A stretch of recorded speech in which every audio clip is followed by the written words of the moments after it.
இந்த வருஷம் கண்டிப்பாக பிஜிடிஆர்பி கிளியர் பண்ணிட்டு கவர்மெண்ட் டீச்சராக போய் கண்டிப்பாக உட்காருவேன் அப்படின்னு நினைக்கிற நண்பர்களுக்கு என்னுடைய முதலில் வணக்கத்தை தெரிவித்துக் கொள்கிறேன்.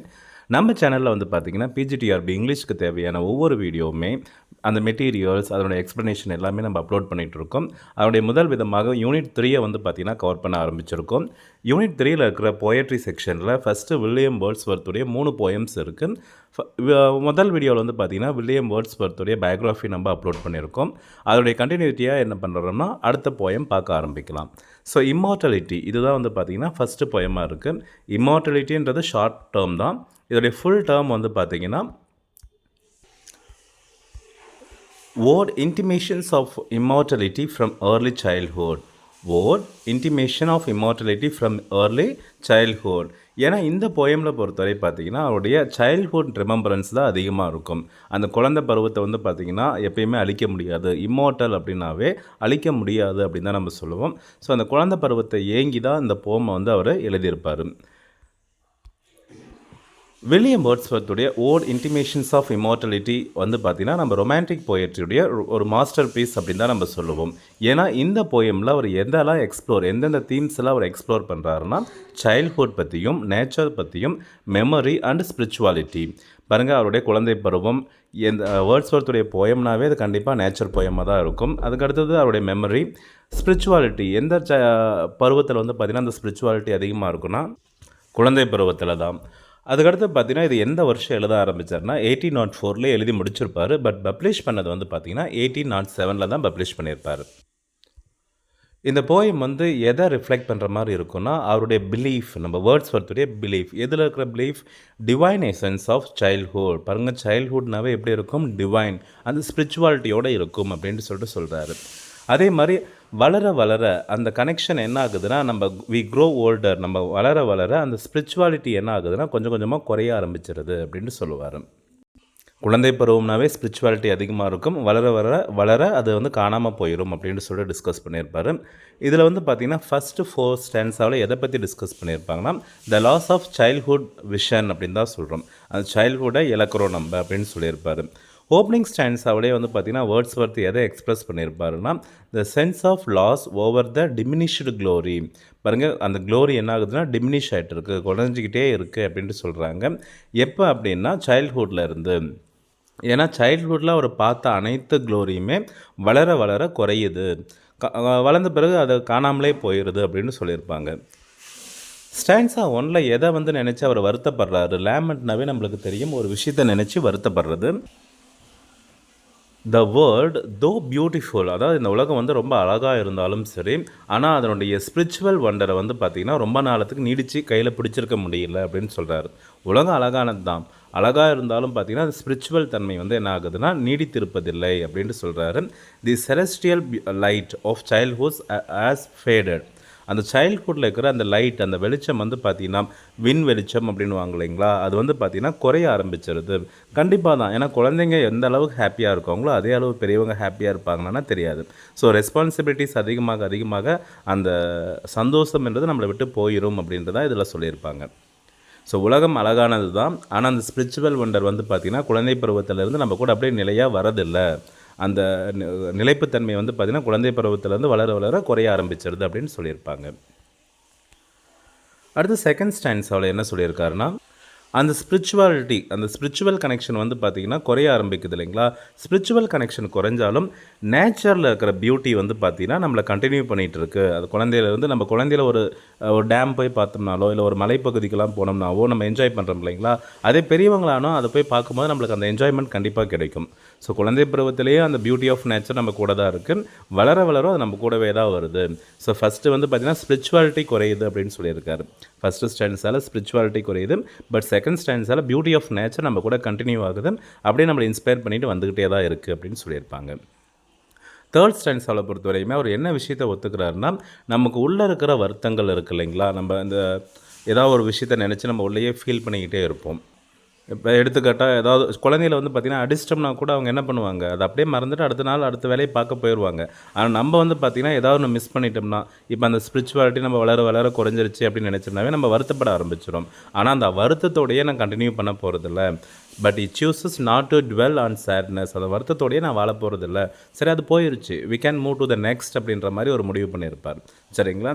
அடுத்து ஸ்டான்ஸா 4ல் வந்து பார்த்திங்கன்னா, இந்த நேச்சர் வந்து பார்த்திங்கன்னா எப்படி இன்னுமே கண்டினியூ ஆகிட்டு இருக்கு. ஸ்பிரிச்சுவாலிட்டி நம்ம குழந்தையிலேருந்து வளர வளர குறையுது, பட் ஆனால் நேச்சர் மட்டும் பார்த்திங்கன்னா நம்ம கூடவே வருது. அதுதான் நமக்கான source of beauty and solace. சோலஸ்னால் நம்மளுக்கு தெரியும், ஒரு ஆறுதல் சொல்கிறதுக்கு கூடவே வர விஷயம் அப்படின்னு சொல்லுவோம். ஸோ குழந்தையிலேருந்து நம்ம எல்லா ஹாப்பினஸ் எல்லா விஷயத்தையும் நம்ம இழந்துட்டோம்னாலும் கூட சரி, அந்த நேச்சரை என்ஜாய் பண்ணுற விஷயம் மட்டும் நம்ம கூடவே தான் வரும் அப்படின்ட்டு சொல்லுவார். அதாவது heavenly glory of his youth is gone. அந்த இளமை பருவம் முடிஞ்சிட்டா கூட அந்த நேச்சர் ஆஃப் பியூட்டி வந்து நம்மளுக்கு என்ன வரும், கூடவே வரும் அப்படின்னு சொல்லிட்டு ரொம்ப ஸ்ட்ராங்காக சொல்லுவார். அடுத்து ஸ்டான்ஸா 5 to 7ல் என்ன சொல்லியிருப்பாருன்னா, the divine nature of childhood. அந்த சைல்ட்ஹுட் பருவத்தில் இருக்கிற அந்த டிவைன் நேச்சரை பற்றி சொல்லியிருப்பார். இதில் வந்து பார்த்திங்கன்னா சைல்ட்ஹுட்கான பிலாசபியும் அதோட ஸ்பிரிச்சுவல் கனெக்ஷன் பற்றி ரொம்ப டீப்பாக சொல்லியிருப்பார். ஸோ ஸ்டான்ஸா 5 பொறுத்த வரையுமே ஒரு ஐடியாவை அவர் இன்ட்ரடியூஸ் பண்ணுறாரு. என்ன ஐடியானா, நம்ம பர்த் வந்து பார்த்திங்கன்னா ஸ்லீப் அண்ட் ஃபர்கெட்டிங். ஃபர்கெட்டிங்னாவே நம்மளுக்கு மறந்துடுறதுன்னு எனக்கு தெரியும், ஏற்கனவே தெரியும். ஏன்னா குழந்தைகள் வந்து இந்த உலகத்தில் பிறக்கும் போதே வந்து பார்த்திங்கன்னா மெமரிஸ் ஆஃப் ஹெவன், அதாவது ரொம்ப ஹாப்பினஸ். இந்த இடத்துல ஹெவன் வந்து எதுக்கு சிம்பல் பண்ணுவாங்கன்னா, ஹாப்பினஸ்க்கு சிம்பல் பண்ணுவாங்க. ஸோ ரொம்ப ஹாப்பியாக இருக்கிற குழந்தைகள் அவங்க வளர வளர as they lose the connections when they age அப்படின்னு சொல்கிறோம் இல்லைங்களா. ஸோ அந்த கனெக்ஷன் வளர வளர குறைய ஆரம்பிச்சிடும் அப்படின்ற விஷயத்தை அவரே தெளிவு பண்ணியிருப்பார்.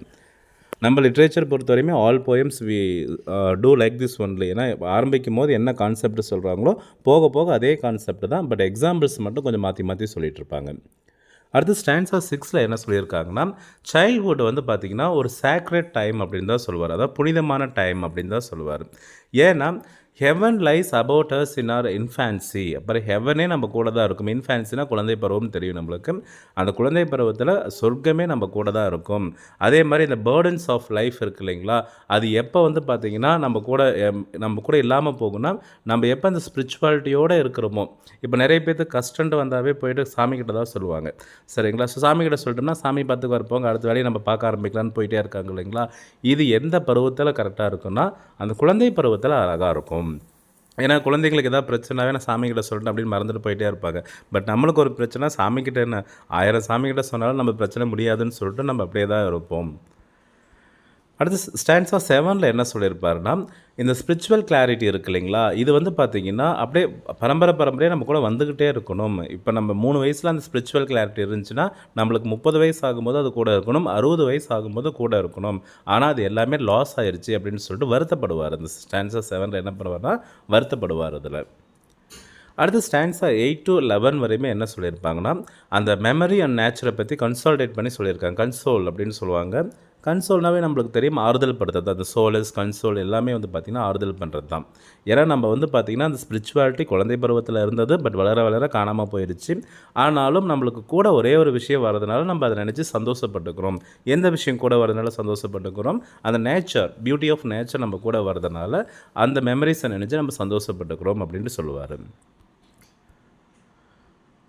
பாருங்கள், இந்த வேர்ட்ஸ்வொர்த் வந்து பார்த்திங்கன்னா ஸ்டான்ஸா 8ல் அந்த பவர் ஆஃப் மெமரியை கண்டுபிடிச்சதுனால எங்கே வந்து அவர் ஆறுதல் கண்டுபிடிக்கிறாருன்னா, அந்த மெமரியிலேருந்து தான் கண்டுபிடிக்கிறார். ஏன்னா ஒரு விஷயம் நம்மளுக்கு வந்து பார்த்திங்கன்னா ஒரு 20 வயசில் ஒரு விஷயம் நடந்திருக்கும்.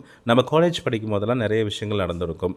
அந்த ஹாப்பியான ஈவெண்ட்ஸ் எல்லாம் நம்ம இப்போ வருத்தமாக இருக்கும்போது நினச்சி பார்க்கும்போது ஆட்டோமேட்டிக்காக நம்மளுடைய அந்த ஃபீலிங்ஸ் குறைய ஆரம்பிச்சிடும். ஸோ அந்த மெமரி வந்து பார்த்திங்கன்னா நம்மளுக்கு வந்து கூடவே வருது. குட் மெமரிஸ் வந்து பார்த்திங்கன்னா நம்மளுக்கு வந்து ஒரு நல்ல கம்ஃபர்டபுள் கன்சோல் பண்ணுற மாதிரி இருக்குது அப்படின்னு சொல்லியிருப்பாங்க. அடுத்தது வந்து பார்த்திங்கன்னா மெச்சூரிட்டி வந்து பார்த்திங்கன்னா நம்ம வாழ்க்கையில் அந்த வயசாக அந்த மெச்சூரிட்டி ஆக தான் வாழ்க்கைனா என்னென்றே நம்ம அண்டர்ஸ்டாண்ட் பண்ணவே ஆரம்பிப்போம். அப்படி அண்டர்ஸ்டாண்ட் பண்ண ஆரம்பிக்கும் போது நம்ம இன்னசென்ஸ் வந்து பார்த்திங்கன்னா போயிடும். வாழ்க்கைனா புரியாத வரை தான் நம்ம ஜாலியாக இருப்போம். இதுதான் வாழ்க்கை அப்படின்னு புரிய ஆரம்பிக்கும் போது அந்த இன்னசென்ஸ்லாம் நம்மக்கிட்டேருந்து போயிடும். இன்னசென்ஸ் போக ஆரம்பிச்சிருச்சுனாவே நம்மளுடைய முகமே ஃபேடாக ஆரம்பிச்சிடும் அப்படின்னு சொல்லுவோம். அடுத்து 10வது ஸ்டான்ஸாவில் வந்து பார்த்திங்கன்னா நேச்சர் வந்து பார்த்திங்கன்னா நம்மளை இன்ஸ்பயர் பண்ணுது. ஒரு டீப் தாட் ஆகட்டும், அதே மாதிரி நம்மளுடைய எக்ஸ்பீரியன்ஸு, நம்மளுடைய டிவைன் தன்மைக்கு எல்லாமே அது ஒரு கேப்பை வந்து பார்த்தோன்னா கனெக்ட் பண்ணுற விதமாக இருக்குது. அது ஒரு பிரிட்ஜ் மாதிரி செயல்படுது அப்படின்னு சொல்லியிருப்பார். ஸோ நம்மளுடைய ஹியூமன் எக்ஸ்பீரியன்ஸுக்கும் அந்த புனிதத்தன்மைக்கும் நம்ம வந்து பார்த்திங்கன்னா ஒரு கேட் போட்டு ஒரு பாலம் மாதிரி போட்டு பிணைச்சிருக்கோம். அது வந்து எதனாலனா நேச்சரால் மட்டும்தான் முடியும் அப்படின்னு சொல்லுவார். Nothing but whenever we enjoy the nature we will forget all the ஒரு வருத்தங்கள்லாம் இருக்கும் இல்லைங்களா, அந்த வருத்தங்கள் எல்லாமே நம்ம என்ன பண்ணிடுவோம், மறந்துடுவோம் அப்படின்னு சொல்லுவார் நேச்சரை என்ஜாய் பண்ணும்போது. அடுத்தது இந்த ஸ்டான்ஸா 11 வந்து பார்த்திங்கன்னா இதுதான் கன்க்ளூஷன் ஸ்டான்ஸா. இதில் என்ன சொல்லுவார்னா, ஆமாம் நம்ம வந்து பார்த்திங்கன்னா என்ன தான் இந்த ஸ்பிரிச்சுவாலிட்டி இது எல்லாமே நம்ம குழந்தை பருவத்தில் இருந்த இன்னசென்ஸ் எல்லாமே நம்மளை விட்டுட்டு போயிட்டா கூட அந்த நேச்சர் நம்ம கூட இருந்ததுனால நம்மளால் எதுலேயுமே வெற்றி காண முடியும் அப்படின்ட்டு சொல்லி முடிச்சிருப்பார். ஸோ இந்த ஒவ்வொரு ஸ்டான்ஸாலையும் பார்த்திங்கன்னா சேம் கான்செப்ட் தான். என்ன ஒரே ஒரு கான்செப்ட்னா, குழந்தை பருவம் வந்து பார்த்திங்கன்னா ரொம்ப புனிதத்தன்மையாக இருந்தது, ரொம்ப இன்னசென்ட்டாக இருந்தது, ஒன்றுமே அறியாமல் இருந்தது. ஆனால் when we understand the life what is life அப்படின்னு அண்டர்ஸ்டாண்ட் பண்ணும்போது நம்ம எல்லாத்தையுமே இழந்துட்டோம். இந்த ஒரே கான்செப்டை தான் வந்து பார்த்திங்கன்னா 11 ஸ்டான்ஸாலையுமே சொல்லியிருப்பார். இதில் என்னென்ன தீம்ஸ் நம்ம வந்து டிஸ்கஸ் பண்ணியிருக்காருன்னா, சைல்ட்ஹுட் அண்ட் ஸ்பிரிச்சுவாலிட்டி பற்றி அதிகமாக சொல்லியிருப்பார். சைல்ட்ஹுட்னாவே என்னது, க்ளோசஸ்ட் டு காட் அப்படின்னு சொல்லிட்டு ஒரு லைனை சொல்லியிருப்பாங்க. அடுத்து நேச்சர் தான் வந்து பார்த்திங்கன்னா நம்ம சோர்ஸ் ஆஃப் சோலஸ், அதாவது கன்சோல் பண்ணுறது, ஆறுதலுக்கு வந்து பார்த்திங்கன்னா நேச்சர் தான். வளர்ந்த பிறகு வந்து பார்த்திங்கன்னா நம்மக்கிட்ட அந்த இன்னசென்ஸ் இருக்காது, அதாவது லைஃப்பை அண்டர்ஸ்டாண்ட் பண்ண பிறகு இன்னசென்ஸ் இருக்காது. அப்போ வந்து நம்மளுக்கு எது ஆறுதலாக கூட வரும்னா நேச்சர் தான் நம்மளுக்கு ஆறுதலாக கூட வரும் அப்படின்ட்டு சொல்லுவார். அடுத்தது மெமரி அண்ட் ரிஃப்ளெக்ஷன்ஸ். நம்மளுடைய மெமரி வந்து பார்த்திங்கன்னா அதை நம்ம இப்போ காலேஜ் படிக்கும்போது நடந்த விஷயங்கள்லாம் நினச்சி பார்க்கும்போது, இல்லையா குழந்தை பருவத்தில் நடந்த சின்ன சின்ன விஷயங்கள்லாம் நினச்சி பார்க்கும்போது அது நம்மளுக்கு இப்போ வந்து ஒரு ஆறுதலாக இருக்கும். ஸோ மெமரியும் வந்து பார்த்திங்கன்னா இதில் நம்மளுக்கு ஒரு ஆறுதலாக இருக்கும். நேச்சர் அடுத்தது மெமரி வந்து ரெண்டுமே நம்மளுக்கு ஆறுதலாக இருக்கும் அப்படின்றாங்க. அடுத்தது இன்எவிட்டபிலிட்டி ஆஃப் சேஞ்ச். இன்எவிட்டபிள்னாவே தவிர்க்க முடியாத ஒரு விஷயம் அப்படின்ட்டு சொல்லுவாங்க. அதாவது குழந்தை பருவத்தில் இருக்கிற இந்த இன்னசென்ஸ் நம்ம வளரும் போது கண்டிப்பாக நம்மளை விட்டு போயிடும் என்ற விஷயம் எல்லாத்துக்குமே தெரிஞ்சது தான். அது ஒரு யுனிவர்சல் ட்ரூத்து தான். இருந்தாலும் அதை அண்டர்ஸ்டாண்ட் பண்ணிவிட்டு அடுத்த விஷயத்துக்கு போயிடணும். இதில் ஃபஸ்ட்டு வீடியோவிலே நான் சொல்லியிருப்பேன், வேர்ட்ஸ்வர்த்துடைய பயோகிராஃபி சொல்லும் போதே நம்ம சொல்லியிருப்போம். அவர் தான் வந்து பார்த்திங்கன்னா காமன் மேனுடைய லைஃப்பை பற்றி ஃபஸ்ட்டு சொல்ல ஆரம்பிப்பார். அந்த ரொமான்டிக் மூமெண்ட் ஆரம்பிக்கிறதுக்கே அவர் தான் ஒரு முக்கியமான காரணமாக இருப்பார்னு சொல்லியிருப்போம். ஸோ இந்த போயமில் சொன்ன அனைத்து விஷயங்களும் எல்லாத்துக்குமே பொருத்தமாக இருக்கும். சரிங்களா, நார்மல் மக்களுக்கு வந்து பார்த்திங்கன்னா பொருத்தமாகவே அவர் எல்லாமே எழுதியிருப்பார். இதில் என்னென்ன சிம்பாலிசம் என்னென்ன இருக்குது அப்படின்னு சொல்லிட்டு பார்க்கலாம் நம்ம. Light and vision. Light and விஷன்னாவே என்னதுன்னா, இந்த இடத்துல லைட் அண்ட் விஷன் எதுக்காக பயன்படுத்துகிறாங்கன்னா, ஸ்பிரிச்சுவல் கிளாரிட்டி ஆஃப் சைல்ட்ஹுட்காக பயன்படுத்துகிறாங்க. ஸோ வெளிச்சம், உலகம் வெளிச்சமாக இருக்குது. யாருக்கு வெளிச்சமாக இருக்குன்னா, மனசில் எந்த விதமான கவலையும் இல்லாமல் இருக்கிற குழந்தைகளுக்கு வந்து பார்த்திங்கன்னா உலகம் வெளிச்சமாக இருக்கும். நம்மளுக்கு ஏதாவது ஒரு வருத்தங்கள் வர ஆரம்பிச்சிச்சுனாவே, நம்ம மெச்சூர் ஆக ஆரம்பிச்சோம்னாவே அந்த லைட் அண்ட் விஷன் வந்து நம்மளுக்கு கிளியராகவே இருக்காது. எதை பார்த்தாலும் டார்க்காக தான் நம்மளுக்கு இருக்கும். அடுத்தது பார்த்திங்கன்னா ப்ரிசன் ஹவுஸ்ன்றது வந்து பார்த்திங்கன்னா அந்த அடல்ட் ஏஜ், அந்த யூத் ஏஜ் இருக்குது இல்லைங்களா, அந்த யூத் ஏஜில் இருக்கிற கட்டுப்பாடுகள், கன்ஸ்ட்ரைன்ஸ்னால் என்னதுன்னா கட்டுப்பாடுகள், அதை தான் வந்து பார்த்திங்கன்னா அந்த ப்ரிசன். இப்போ ஜெயில்னாவே நம்மளுக்கு வந்து கட்டுப்பாடுகள் இருக்குது இல்லைங்களா, ஸோ அந்த மாதிரி ப்ரிசன் ஹவுஸ்னால் யூத்துக்கு இருக்கிற அந்த கட்டுப்பாடுகள் பற்றி தான் இதில் சிம்பிளாக சொல்லியிருப்பாங்க. ஸோ நேச்சர்ஸ் பியூட்டி, இது வந்து பார்த்திங்கன்னா இந்த இடத்துல மெட்டாஃபராக நம்மளுக்கு யூஸ் பண்ணியிருக்காங்க. நேச்சர்ஸ் பியூட்டி பொறுத்த வரையுமே பார்த்திங்கன்னா நிறைய லாஸ் நம்மளுக்கு இருந்தாலும், அதாவது நிறைய கவலைகள் இருந்தாலும் நமக்கு வந்து பார்த்திங்கன்னா ஒரு ஹாப்பினஸ் கொடுக்குறது என்னவாக இருக்குன்னா நேச்சர்ஸுடைய பியூட்டி தான் நம்மளுக்கு ஹாப்பினஸ் கொடுக்கும் அப்படின்ட்டு சொல்லியிருப்பார். இந்த போயமுடைய ஸ்ட்ரக்சர் அண்ட் ஸ்டைல் எப்படி இருக்குன்னா, இப்போ ஃபார்ம் எப்படி இருக்குன்னு சொல்லி பார்க்கலாம். இது வந்து பார்த்திங்கன்னா பிண்டாரிக் ஹோட் ஃபார்மில் பயன்படுத்தியிருப்பார். Irregular Pindaric ode form. Pindaric ஹோட்னா என்ன நம்மளுக்கு ஃபஸ்ட்டே தெரியும். ஸோ இது வந்து பிண்டாரிக் ஹோட் ஃபார்ம் அப்படின்னு ஞாபகம் வச்சுக்கோங்க. அடுத்து இதனுடைய டோன் வந்து பார்த்திங்கன்னா மெலன்ஹோலி அப்படின்னு சொல்லுவோம். நோஸ்டாலஜியாவே நம்மளுக்கு தெரியும், ஒரு ஏக்கம் அப்படின்னு சொல்லுவோம் இல்லைங்களா. இப்போ நான்லாம் வந்து பார்த்திங்கன்னா மீண்டும் குழந்தை பருவத்தை போகிறதுக்கு ஒரு ஏங்கிட்டு இருக்கேன் அப்படின்றதான் சொல்லுவோம். ஸோ வருத்தப்படுற மாதிரி இருக்கும், ஒரு ஏக்கத்தை வெளிப்படுத்துகிற மாதிரி இருக்கும். அடுத்து லாங்குவேஜ் வந்து பார்த்திங்கன்னா எப்பயும் போல் வேர்ட்ஸ்வர்த்னாவே ரொம்ப சிம்பிள் லாங்குவேஜ் தான் யூஸ் பண்ணியிருப்பார். ஆனால் நிறைய வேர்ட்ஸ்வர்த் போயமில் இமேஜரி அண்ட் மெட்டஃபோர் வந்து பார்த்திங்கன்னா அதிகமாக இருக்கும். Imagery and metaphor. இதில் கிளாசிஃபிக்கல் ஐடியாஸ் என்னென்ன ஐடியாஸ் யூஸ் பண்ணியிருக்காரு, எல்லாமே கிளாசிஃபிக்கல் ஐடியாஸ் தான். ஏன்னா இவர் வந்து பார்த்திங்கன்னா ப்ரீ எக்ஸிஸ்டன்ஸ்ன்ற ஒரு டாப்பிக்கில் வந்து பார்த்திங்கன்னா குழந்தைகளாக இருக்கிற வரையுமே நம்ம எப்படி இருக்கலாம், ரொம்ப ஜாலியாக இருக்கலாம் அப்படின்ட்டு சொல்லியிருப்பாரு. வளர வளர அந்த ஜாலினஸ், அந்த லைஃப்னால் என்னென்னு தெரிஞ்ச பிறகு அந்த ஜாலியாகவே இருக்க முடியாது. நம்ம காலேஜ் படிக்கும்போது எவ்வளோ ஜாலியாக இருந்தோம், அந்த ஜாலியெல்லாம் இப்போ இருக்கான்னா கண்டிப்பாக இல்லவே இல்லைன்னு தான் நம்ம சொல்லுவோம். அடுத்து ரொமான்டிசம்ன்றது வந்து பார்த்திங்கன்னா இந்த இடத்துல வந்து பார்த்திங்கன்னா நேச்சருக்கு தான் அதிகமான மரியாதை கொடுத்துருப்பார். he gave more importance to nature அப்படின்னு சொல்லலாம். ஏன்னா அதே மாதிரி குழந்தை பருவத்தோட வந்து பார்த்திங்கன்னா அந்த ஸ்பிரிச்சுவல் கனெக்ஷன் இருக்குது இல்லைங்களா, அந்த ஸ்பிரிச்சுவல் கனெக்ஷனோடு இருக்கும்போது ஹியூமனிட்டி வந்து பார்த்திங்கன்னா அதிகமாகவே இருக்கும் அப்படின்ட்டு சொல்லியிருப்பார்.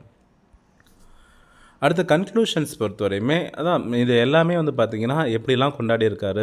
ஸோ குழந்தை பருவம் the best beauty of childhood பற்றி நல்லா தெளிவாக சொல்லியிருக்காரு.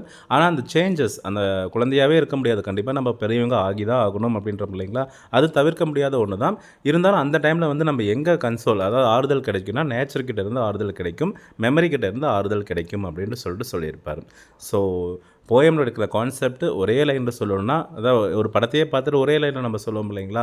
அந்த ஒரே லைனில் சொல்லணும்னா எங்கேஜ் குழந்தை பருவம் வந்து பார்த்திங்கன்னா ரொம்ப இனிமையான பருவம். வயது ஆக ஆக வந்து பார்த்திங்கன்னா அந்த இனிமை நம்ம கிட்ட குறைஞ்சிடும். அந்த இனிமை நம்மளுக்கு வந்து பார்த்திங்கன்னா கொஞ்சம் கொஞ்சமாவது கிடைக்கும். எங்கே கிடைக்குன்னா மெமரி அண்டு இது மூலமாக நேச்சர் மூலமாக நம்மளுக்கு கிடைக்கும் அப்படின்னு சொல்லியிருப்பார். ஓகேங்களா. ஸோ இதுலேருந்து ஒரு சில எக்ஸசைஸ் பார்க்கலாம். ஓட் இன்டிமேஷன்ஸ் ஆஃப் இமார்டாலிட்டி எழுதுனது யாருன்னா வில்லியம் வேர்ட்ஸ்வர்த். இதனுடைய சென்ட்ரல் தீம் என்ன அப்படின்னம்னா childhood innocence and immortality. Childhood இன்னசென்ஸும் அப்படியே இம்மார்டாலிட்டியும் தான். அடுத்தது the things which I have seen I now can see no more அப்படின்னு சொல்லியிருப்பார் இல்லைங்களா. ஸோ இந்த லைனில் வந்து பார்த்திங்கன்னா என்ன எக்ஸ்ப்ரெஸ் பண்ணுறாருன்னா அவருடைய வருத்தத்தை தான் வந்து அவர் எக்ஸ்ப்ரெஸ் பண்ணுறாரு. அதாவது I have seen I now can see no more அப்படின்றாரு. சின்ன வயசில் பார்த்த விஷயங்கள் இப்போ என்னால் என்ன பண்ண முடியல, பார்க்க முடியல. ஸோ அவருடைய வருத்தத்தை தான் அவர் இதில் எக்ஸ்ப்ரெஸ் பண்ணுறாரு. சைல்ட்ஹுட் வந்து பார்த்திங்கன்னா எதுக்கு க்ளோசஸ்ட்டாக இருந்தது, ஹெவனுக்கு க்ளோசஸ்ட்டாக இருந்தது அப்படின்ட்டு சொல்லிட்டு இதில் சொல்லியிருப்பாங்க. அடுத்தது எ ஸ்லீப் அண்ட் எ ஃபர்கெட்டிங் அப்படின்னு சொல்லிட்டு ஒரு வார்த்தையை சொல்லியிருப்பாங்க இல்லைங்களா. எதை வந்து பார்த்தீங்கன்னா ஸ்லீப் அண்ட் அன்ஃபர்கெட்டிங் அப்படின்னு சொல்லியிருப்பாருன்னா பர்த் அப்படின்ற விஷயத்தை தான், பிறப்பை தான் அவர் அந்த மாதிரி சொல்லியிருப்பார். அடுத்தது shades of prison house. Shades of prison house வந்து எதை சிம்பிள் பண்ணுது அப்படின்ட்டு சொல்கிறோம்னா நம்ம வளர வளர வந்து பார்த்திங்கன்னா நம்மளுடைய ஸ்பிரிச்சுவல் விஷன் வந்து பார்த்திங்கன்னா குறைய ஆரம்பிச்சிடும். ஸோ லாஸ் ஆஃப் ஸ்பிரிச்சுவல் விஷனை தான் வந்து பார்த்திங்கன்னா ஷேட்ஸ் ஆஃப் ப்ரிசன் ஹவுஸ் அப்படின்னு சொல்லிட்டு நம்ம சொல்கிறோம். இதே ப்ரிசன் ஹவுஸ் மட்டும் சொன்னாங்கன்னா ஒரு அடல்ட்டுக்கு இருக்கிற கட்டுப்பாடுகளை வந்து குறிக்கிற மாதிரி ஆயிரும். சரிங்களா. அடுத்து வந்து பார்த்திங்கன்னா what remains a source of joy for the poet despite his sorrow அப்படின்னு சொல்கிறாங்க. அதாவது வந்து பார்த்திங்கன்னா சோர்ஸ் ஆஃப் ஜாய், அவர் வந்து வருத்தத்திலேயே இருந்தால் கூட அந்த ஜாய்க்கு என்ன சோர்ஸ் அவர் எடுத்துக்கிட்டாருன்னா நேச்சர் அண்ட் மெமரி. இந்த இடத்துல நேச்சர் தான் கொடுத்துருக்காங்க. அடுத்தது splendour in the grass. Splendour in the grass வந்து பார்த்திங்கன்னா எதுக்கு மெட்டஃபராக யூஸ் பண்ணியிருக்காங்கன்னா த பியூட்டி ஆஃப் சைல்ட்ஹுட் தான். சரிங்களா. கேள்வி நல்லா பார்த்துக்கோங்க. ஸ்ப்ளெண்டர்னாவே நம்மளுக்கு தெரியும் ஹாப்பினஸ். ஸோ கிராஸ் ஹாப்பினஸ் வந்து எதில் இருக்குன்னா த பியூட்டி ஆஃப் சைல்ட்ஹுட்டில் தான் இருக்குது. Which phrase suggest that the children are inherently divine அப்படின்னு சொல்லி கொடுத்துருக்காங்க. Heaven lies about us in our infancy. இன்ஃபேன்சினாவே எதுனா குழந்தை பருவம். அதை வச்சு நம்ம ஈஸியாக கண்டுபிடிச்சிக்கலாம். இன்ஃபேன்சினாவே குழந்தை. What can the meanest flower provide to the poet. Meanest flower அப்படின்னம்னா இன்ஸ்பிரேஷன். மீனஸ்ட் ஃப்ளார்ன்றது inspiration. What does Wordsworth mean by intimations of immortality. இந்த இன்டிமேஷன்ஸ் ஆஃப் இம்மார்டலிட்டியில் அவர் என்ன சொல்ல வர்றாருன்னா hints of eternal life from childhood experience. அதாவது நிலையான லைஃப்னால் என்ன, ரொம்ப ஆரோக்கியமாக இருந்த காலங்கள்லாம் எதுனா சைல்ட்ஹுட் டைம் தான் அப்படின்ட்டு சொல்லியிருப்பார். Which literary period does this poem belong to. இது எல்லாத்துக்கும் தெரிஞ்சுதான் வேர்ட்ஸ்வர்த்னாவே ரொமான்டிக் பீரியட் தான். What does the vision splendid refer to. ஸ்ப்ளெண்டிட்னாவே ஹாப்பி அப்படின்னு நம்ம சொல்லியிருக்கோம். ஸோ அந்த ஹாப்பின்ற ஒரு விஷயத்தை வச்சு நீங்கள் ஈஸியாக the divine view of life in சைல்ட்ஹுட்னு கண்டுபிடிச்சிடலாம். அதே மாதிரி ப்ரிசன் ஹவுஸ். ப்ரிசன் ஹவுஸ்னாவே என்ன அப்படின்னம்னா நம்ம ஏற்கனவே சொல்லியிருக்கோம் அந்த அடல்ட்டுக்கு இருக்கிற கட்டுப்பாடுகள், அடல்ட் ரெஸ்பான்சிபிலிட்டிஸ் அண்ட் ரெஸ்ட்ரிக்ஷன்ஸ். அடுத்தது இதில் எந்த தீம் வந்து பார்த்திங்கன்னா டிஸ்கஸ் பண்ணலைன்ட்டு கேட்டிருக்காங்க.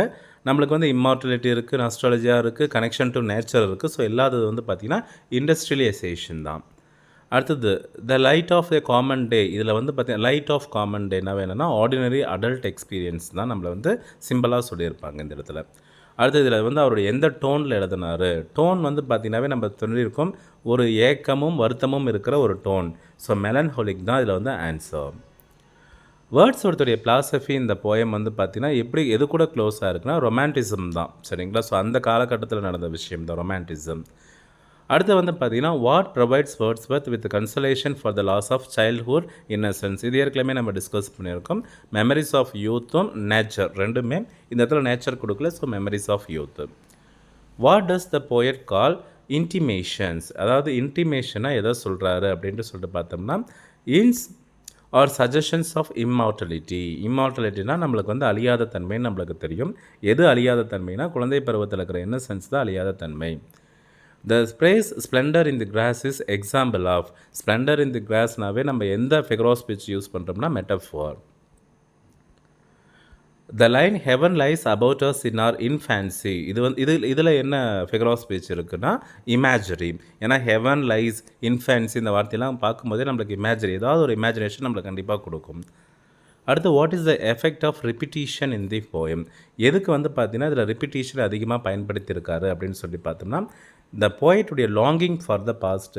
எதுக்கு ஏங்கிட்டு இருக்கார் அவர், அந்த கடந்த காலத்துக்காக ஏங்கிட்டு இருக்காரு. ஸோ அதனால தான் ரிப்பிட்டீஷன் அதிகமாக பயன்படுத்தியிருப்பார். வேர்ட்ஸ்வர்த்துடைய view of childhood is influenced by. எதுலேருந்து அது இன்ஃப்ளூயன்ஸாக இருக்காருன்னா அந்த கிறிஸ்டியன் தியாலஜிலேருந்து இன்ஃப்ளூயன்ஸாக இருப்பார். The poet was written during which phase of Wordsworth life அப்படின்னோம்னா மெச்சூர்ட் லைஃப் தான். ஏன்னா வளர்ந்த பிறகு தான் நம்மளுக்கு வந்து அந்த இழந்ததை நினச்சி வருத்தப்படுவோம் நம்ம. ஸோ மெச்சூர்டு லைஃப் தான். அதே மாதிரி இவர் வந்து பார்த்தீங்கன்னா 1804, அவர் 1798 வந்து பார்த்தீங்கன்னா எழுத ஆரம்பிக்கிறாரு. 1804 வரும்போது கொஞ்சம் மெச்சூரிட்டி ஏஜ் வந்துடுச்சு. Which romantic ideal is the central to the poem அப்படின்னு சொல்லி கொடுத்துருக்காங்க. The glory of nature and childhood. அதாவது நேச்சர் அண்ட் சைல்ட்ஹுட் பற்றி தான் இந்த போயமில் ரொம்ப தெளிவாக அவர் சொல்லியிருப்பார். ஓகே, ஆக்சுவலாக நீங்கள் அந்த கான்செப்ட் வந்து ஒரே கான்செப்ட் தான். அதில் இருக்கிற சிம்பிள்ஸு, அதில் இருக்கிற லாங்குவேஜ் அண்ட் டோன் ஒரு டைம் தெளிவாக பார்த்துக்கோங்க. தெளிவாக பார்த்த பிறகு இந்த கொஷின்ஸ் வந்து பார்த்திங்கன்னா நல்லா ப்ராக்டிஸ் பண்ணுங்கள். கொஷின்ஸை ப்ராக்டிஸ் பண்ணிங்கனாவே you may get some idea about this poem அப்படின்னு சொல்லலாம். ஸோ அடுத்த வீடியோவில் அடுத்த போயமோடு சந்திப்போம். Keep in touch with me. Thank you for வாட்சிங்.